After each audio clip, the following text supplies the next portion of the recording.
Non, mais y a rien à faire, je sais pas du tout comment commencer cette vidéo. T'as pas une idée, toi? Tu me demandes à moi, mais je suis ta conscience, donc clairement, si tu ne sais pas, je ne saurais pas plus. Et je sais pas, moi. Merci d'avoir cliqué sur cette vidéo. Ceci est ma première chaîne sur. Ma première chaîne YouTube, ma première vidéo, ma première critique, enfin. Quelque chose, quoi, cherche. Je trouverai pas plus si toi tu trouves pas, hein. Donc, mais me prends pas pour un con, t'es là-dedans, t'es censé être là-dedans, donc c'est à toi de trouver des idées, c'est pas à moi. Si tu trouves pas, je trouverai jamais. Et puis la preuve que tu réfléchis, c'est que tu vas me proposer des idées. Tu vas me proposer des trucs, donc juste propose mieux. Parce que ça, c'est ce que tu viens de me proposer, c'est nul à chier. Ou alors c'est juste que t'as vraiment la flemme de réfléchir. C'est ça, c'est juste pour me faire chier en fait. Bah, un peu, oui, parce que. Pas toujours être là pour toi, hein. Faut que tu fasses au feeling. Hein. Ça, c'est être une critique, tu dois dire ce que tu penses comme ça. Pas besoin de réfléchir à faire comment faire une intro, machin. Pourquoi je suis en noir et blanc, moi d'ailleurs? Je t'ai expliqué. C'est pour différencier toi, ma conscience, de moi. Je suis ici pour donner une part subjective, c'est-à-dire ce que j'ai pensé du film, s'il va aimer ou quoi, et toi, t'es là pour donner la part objective. C'est pas compliqué. Et si t'es en noir et blanc, bah c'est pour différencier. Voilà. Mais il est tout pourri ton concept. Pourquoi tu filmes avec un téléphone en plus? T'avais rien de mieux sous la main? Non, j'avais rien de mieux sous la main. Maintenant, cette introduction est terminée, hein, en plus elle a été très maladroite, donc bonjour à tous et bienvenue pour cette première critique sur ma chaîne où on va parler du récent film Marvel, Venom. Je maintiens que ton concept c'est de la merde. Ta gueule toi, ta gueule. Bon, avant toute chose, je tiens à dire que ça va spoiler, hein. Donc si vous n'avez pas vu le film ou si vous n'avez pas envie de spoiler, enfin tout ça, je vous conseille de vous barrer vite et d'aller voir le film avant.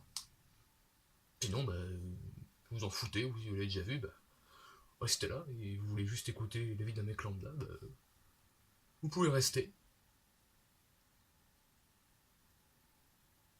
C'est bon?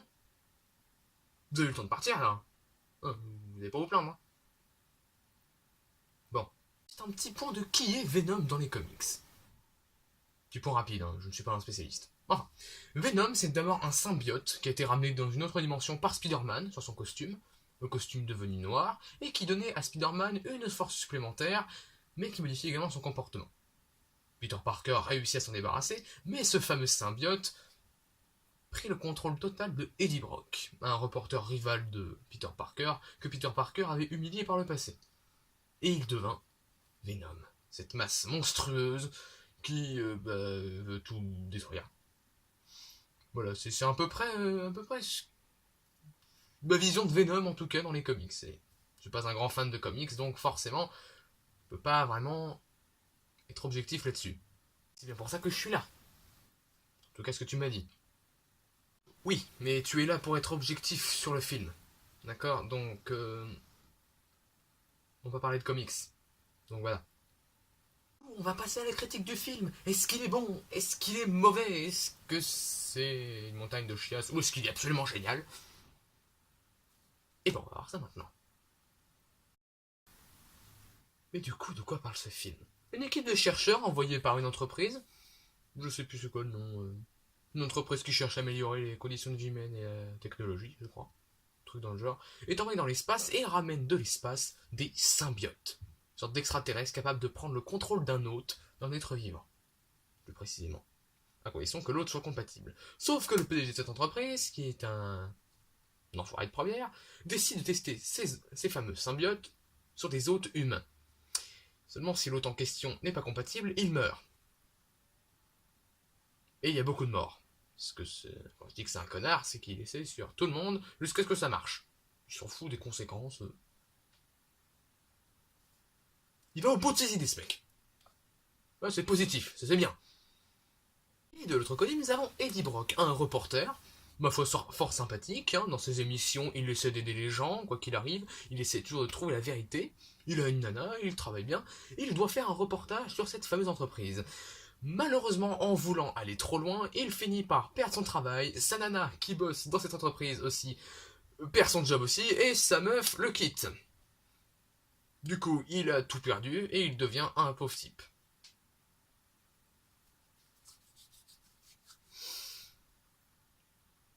Je me sentirais mal à sa place, c'est vrai. Une scientifique lui dit qu'effectivement, il y a bien des meurtres. Donc, Brock va aller prendre des photos, des preuves, pour que tout le monde puisse savoir la vérité, mais il se fait infecter par ce nouveau symbiote. Et si vous connaissez l'univers Spider-Man, vous savez ce qui se passe, super pouvoir, boum, crack, il dégomme tout, bref. C'est totalement vulgarisé, je vulgarise totalement, mais c'est pour laisser place à la critique, pour que je puisse plus entrer dans les détails. Est-ce que j'ai aimé le film? Oui. Sur le moment, j'avais vraiment bien aimé. En réfléchissant chez moi, je me suis rendu compte qu'il y avait quand même pas mal de problèmes. Grâce à ma conscience, évidemment. Ma conscience va vous expliquer ce qu'il y a comme problème. Mais d'abord, je vais dire pourquoi j'ai aimé le film, tout simplement. J'ai bien aimé dans le film, c'est Tom Hardy déjà. Tom Hardy qui joue le rôle d'Eddie Brock, donc de Venom aussi, qui est déjà un très bon acteur. Il a quand même joué dans Dark Knight Rises, Mad Max Fury Road. Il a pas un petit CV déjà, le gars. Puis surtout un très bon acteur. Même ce qu'il est capable de faire, c'est impressionnant. Donc voilà, déjà j'étais très content de le voir là-dedans. Je le savais déjà, mais voilà. Plutôt content de le voir. Ensuite, un autre acteur à la fin, dans la scène post-crédit, j'étais content de le voir. La scène post-crédit, je vais en parler d'ailleurs, m'a bien fait rire quand même. Au-delà de Tom Hardy, c'est aussi le personnage de Venom en fait que j'ai bien aimé. Le personnage de Venom est différent quand même par rapport aux comics. Bon, moi les libertés d'adaptation, ça me dérange pas tant que ça. Donc voilà, ils peuvent en prendre autant. Et j'ai bien aimé ce qu'ils ont fait justement avec le personnage de Venom. Ce qu'ils en ont fait, et puis même quand il fait scène d'action, le design, tout ça, c'est. J'ai trouvé ça quand même assez créatif. Il m'en faut peu, ça se trouve c'est totalement minimaliste, mais voilà. J'ai trouvé ça assez créatif et assez fun. Voilà. Il y a d'autres qualités aussi, pas que ça. Même, je sais pas, le personnage de Brock est plutôt bien exploité, Tom Hardy joue bien, tout ça. Donc, au niveau de l'acting, c'est pas mal, voilà, j'aime bien. La scientifique aussi, j'aime bien. Le méchant, c'est un immonde enfoiré, mais il joue pas mal. La meuf de Brock aussi, elle est pas mal. Donc, non, bah, niveau des acteurs, je sais pas, j'ai pas grand chose à dire. Non, là-dessus, ça va. Mais c'est là que ça me dérange en fait, parce que. Bah, c'est un peu tout ce que j'ai à dire en fait de bien sur le film, parce que je me rends compte qu'il y a plein de défauts en fait. Et la partie objective va vous en parler. Merci beaucoup. Alors, du coup, pour commencer, le concept d'un film Venom déjà. Je veux dire, faire la jeunesse d'un méchant déjà, c'est pas une mauvaise idée. Il y a par exemple un film Joker qui est en préparation. Joker a par exemple beaucoup de moyens pour faire un excellent film et une excellente genèse. Parmi les Marvel, il y en a un. Mais parmi les films Marvel, Venom, c'est pas forcément le plus intéressant. Ils l'ont déjà exploité dans Spider-Man 3, dont on va pas parler, mais voilà, ceux qui l'ont pas vu, bah,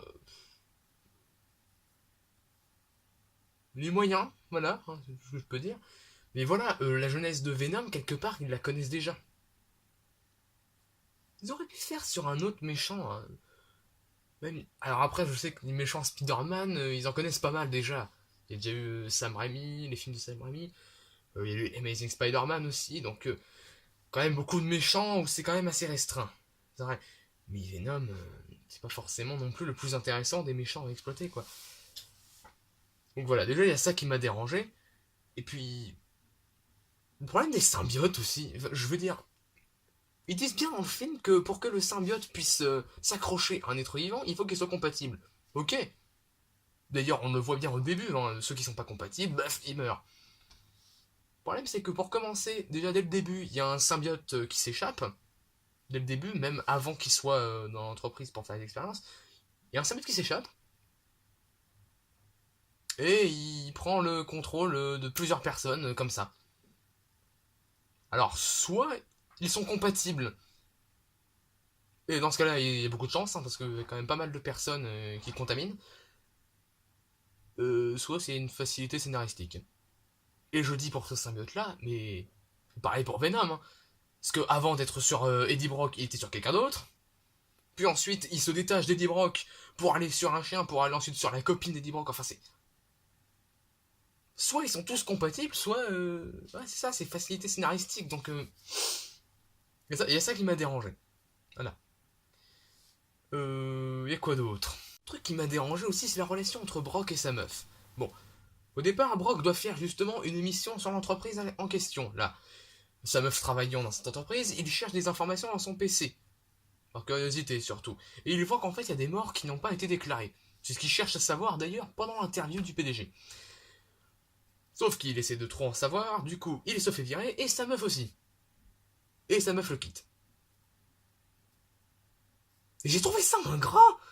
Le mec il cherchait à rétablir la vérité pour que... Voilà... Il cherche à rétablir la vérité, et lui il se fait quitter comme une merde. Bon alors évidemment il en a fait trop évidemment, mais voilà, je trouve ça ingrat.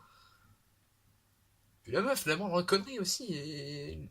Bon, oui, la moindre connerie, elle s'est fait virer, oui. Que part, oui. Mais bon. Voilà, quoi. Je trouve ça ingrat quand même. Et en plus, quand tu te vois ce qu'il devient, c'est triste, quoi. Il cherchait juste à rétablir la vérité, à aider les gens, et il traitait comme une merde. Je trouve ça con. Mais bon, ça j'imagine. Ça me dérange que moi. Peut-être que les autres, ça va pas déranger. Je comprendrai d'ailleurs. Hein. Mais voilà, moi personnellement, m'a fait un peu chier. Voilà, c'est à peu près tout ce que j'ai à reprocher. Hein. Voilà. Après, je suis censé être l'objectivité, hein, mais je suis l'objectivité d'Emrys. Hein. Ça veut dire que, bon, c'est une objectivité subjective, en fait, si vous voyez ce que je veux dire. Donc, ça reste notre avis, quoi. Faut pas trop chercher... Voilà, vous avez votre avis, vous le partagez ou quoi. Tout à fait normal. Hein. T'as bégayé sur la fin, toi, non? Je suis censé trouver l'objectivité, mais c'est compliqué, hein. Je suis en toi, je te rappelle, hein. Du coup, ce film. Est-ce que ça vaut le coup d'aller le voir au ciné? Oui. Mais je pense d'ailleurs qu'il vaut mieux aller le voir au ciné parce que sur une télé, je pense pas que c'est aussi impactant. Parce qu'il est quand même plutôt joli, hein, ce film, je trouve. Hein. Au niveau de la réalisation, j'en avais même pas parlé de la réalisation. Mais je trouve qu'il y a certains plans qui sont super bien faits. Hein. Notamment, il y a une course-poursuite avec Venom qui est en bécane et avec tous les autres de l'entreprise qui le poursuivent en bagnole, tout ça. J'ai trouvé ça, ce plan, cette séquence super bien faite. Hein. Mais j'ai trouvé qu'ils ont été plutôt créatifs là-dessus. Voilà. Voilà. Si le scénario y pêche, je trouve que niveau créativité, c'était pas trop mal. Donc après, comme je disais, il m'en faut peu. Hein. Pas créativité. Hein. Mais voilà. Je pense que ça vaut le coup quand même d'aller le voir au ciné et de se faire son propre avis. Donc voilà, si vous voyez cette vidéo qui est encore au ciné, foncez-y. Hein. Donc voilà, franchement, quand même, allez le voir pour faire votre avis, sans rire. Peut-être que vous aimerez pas, peut-être que vous détesterez, hein, peut-être que vous aimerez bien. Voilà. Du coup, la scène post-crédit, je voulais en parler un peu quand même, parce qu'elle m'avait bien fait rire aussi, hein, pour cette raison. Bon, je ne vais pas spoiler la fin du film, hein, je dis la scène post-crédit, mais le film, je vous laisse aller le voir. Hein. Du coup, qu'est-ce qui se passe? Venom et Eddie Brock, en fait, ils vont dans un pénitencier où ils rencontrent un prisonnier, Roux. Ouais, ça ne sert à rien de le préciser, mais bon, il est surnommé le rouquin, donc voilà, fallait que je précise. Et les fans de comics, je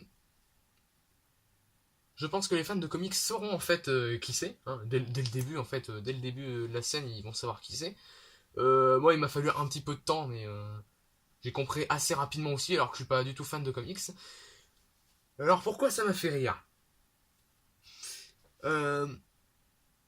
Et ben, le personnage en question, je spoil, hein, le personnage en question qui est dans la cellule, c'est Carnage. Hein.